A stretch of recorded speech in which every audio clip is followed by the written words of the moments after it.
बिस्मिल्लाहिर्रहमानिर्रहीम अस्सलामु अलैकुम रहमतुल्लाह। 26वीं आईनी तरमीम जो की गई थी इस हुकूमत की जानिब से, शहबाज शरीफ की जानिब से, या पीछे से किसी और ने करवा दी, इस्टेब्लिशमेंट ने करवा दी। उसके नतायज आज इस्लामाबाद हाई कोर्ट के अंदर नज़र आना शुरू हो गए हैं और इस्लामाबाद हाई कोर्ट के अंदर इस वक्त बड़ी हलचल है। वहाँ पर बगावत हुई पड़ी है, जजेस काम छोड़ रहे हैं और उनके हक़ में वकला जो है मैदान में आ रहे हैं। तो एक नया ही सियासी बहरान, अदालती बहरान वो नज़र आ रहा है, क्योंकि वहाँ पर एक जो चीफ़ जस्टिस पहले बैठा हुआ था आमिर फ़ारूक जिस तरीके से ये सारे मामलात को हुकूमत के हक़ में लेकर चल रहा था और हुकूमत की मुकम्मल तौर पर सहूलतकारी कर रहा था। अगला नंबर आ रहा था जस्टिस मोहसिन अख्तर कियानी का। देखिए, जैसे सुप्रीम कोर्ट के अंदर इन्होंने मैनिपुलेशन करके जस्टिस मंसूर अली शाह का रास्ता रोका, जस्टिस काजी फाइज ईसा के जाने के बाद कि मंसूर अली शाह का नंबर बनता है तो उसको चीफ जस्टिस बनना है, लेकिन इनको पता था कि मंसूर अली शाह हमारे हक़ में फ़ैसले नहीं देगा, तो वहाँ से उसको रोक दिया गया और ये या फरीदी को ला के इसके अंदर काजी फाइज ईसा की रूह फूंक के इसको ला के बैठा दिया गया। बिल्कुल यही मॉडल जो है इन्होंने अप्लाई किया इस्लामाबाद हाई कोर्ट के अंदर। इस्लामाबाद हाई कोर्ट में जो जस्टिस आमिर फ़ारूक है, chief justice Islamabad high court, ये जा रहा था, इसने जो सहूलतकारी करके रखी हुई थी तो उसका कोई बंदोबस्त भी तो करना था, उसका मतबादल भी तो कोई लाना था, उसका मतबादल भी तो कोई मामला करना था। वो मतबादल लाने के लिए फिर यहाँ पर सारे फैसले किए गए, मैनिपुलेशन बड़े लेवल के ऊपर की गई, बड़े लेवल के ऊपर,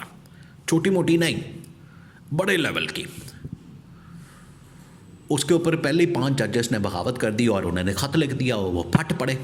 उन्होंने कहा कि अच्छा, उस वक्त तक साजिश हो चुकी थी, उनको पता लग चुका था। अवाम के अंदर ये बाद में आई साजिश,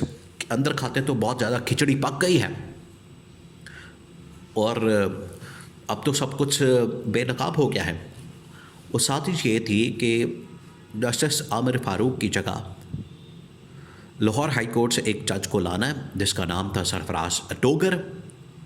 और सरफराज डोगर को 13वें नंबर का जज जो है वो पहले नंबर पर आ रहा है अभी चंद दिनों में। आप सोच सकते हैं इस तरह का कोई फ़ैसला दुनिया में, एक 13वें नंबर का जज है और वो चीफ जस्टिस बन जाए, और ऊपर जो जस्टिस मोहसिन अख्तर कियानी का नंबर लगा हुआ है उसको फारिग कर दिया जाए। ये है असल ख़राबी, ये है असल जड़, और पाकिस्तान के अंदर अदालती बहरान के मसाइल की जड़ जो इस वक्त पैदा हो चुके हैं। कि मसला कुछ और है, यहाँ पर अपनी हुकूमत बचाने के लिए, अपने हक़ में फ़ैसले करवाने के लिए सारे मामलात मैनेज किए जा रहे हैं, और इस मकसद के लिए कि इमरान ख़ान के ख़िलाफ़ केसेस और मुकदमात जो है वो इसी तरह से चलते रहें और इमरान ख़ान के हक़ में फ़ैसले ना आने पाए। ये है पीछे मकसद कि इमरान ख़ान के हक़ में कोई फ़ैसला नहीं आना चाहिए। ये सब कुछ किया जा रहा है, जिसके ऊपर पहले 5 जजेस फट पड़े। अब आप ये देखें कि 13वें नंबर वाले जज को इंतज़ामी तौर पर अब सारे मामलात कर लिए गए हैं। Justice Aamir Farooq chief justice ने उसके ऊपर फ़ैसला भी सुना दिया, रिटर्न ऑर्डर भी जारी कर दिया, नोटिफिकेशन निकाल दिया। वो ये कि जस्टिस मोहसिन अख्तर कियानी को हटा दिया गया और तमाम ऐसे जजेस जिन्होंने ख़त लिखा था आइन और कानून की हुक्मरानी के लिए, मेरिट के ऊपर हलफ बर्दारी के मुताबिक काम करने के लिए जो वो चाहते थे, उनको हटा के सरफराज डोगर को, और अभी चंद दिन पहले जो एक एडिशनल जज मुकर्रर किए गए, तैनात किए गए राजा मिन्हास, उनको लगा दिया गया। उनको इंतज़ामी तौर पर अकाउंटेबिलिटी कोड का जज, उनको इंतज़ामी तौर पर एहतसाब का जज, FIA का जज, और बाकी तमाम के तमाम जो इंतज़ामी तौर पर जजेस लगाए जाते हैं, बाद में अदालतें और जजेस और उनके केसेस और मुकदमात उन्हीं के मुताबिक चलते हैं, यहाँ पर लगा दिए गए। आपको पता है सारे केसेस इमरान ख़ान की या तो अदालती, या तो एहतसाब अदालत के अंदर है, या FIA के पास है, तो उधर अपनी मर्ज़ी के इन्होंने जजेस जो है वो तैनात कर दिया है। साफ नज़र आ रहा है, नंगी मुदाखलत हो रही है, साफ नज़र आ रहा है। ये इस किस्म की मुदाखलत या इस किस्म की मैनिपुलेशन उसे वाज़ेह हो गया है कि मकसद सिर्फ एक ही था कि एक तो 26वीं आईनी तरमीम करके सुप्रीम कोर्ट को भी मैनेज करना और बिल्कुल उसी तरीके से इस्लामाबाद हाई कोर्ट को भी मैनेज करना और यहाँ से फ़ैसले जो हैं वो अपनी मर्ज़ी के लेने हैं, जिसकी वजह से ये सारा कुछ किया गया है। लेकिन ये अब इतना आसान नहीं है।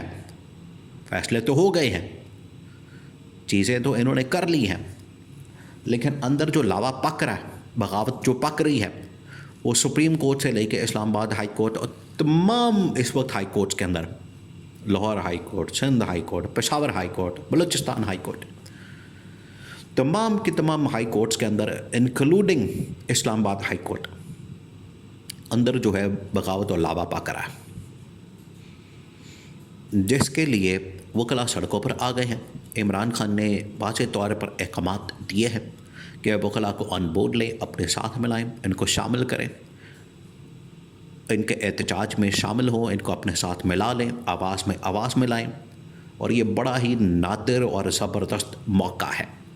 बड़ा ज़बरदस्त मौका है कि आपने क्या करना है, आपने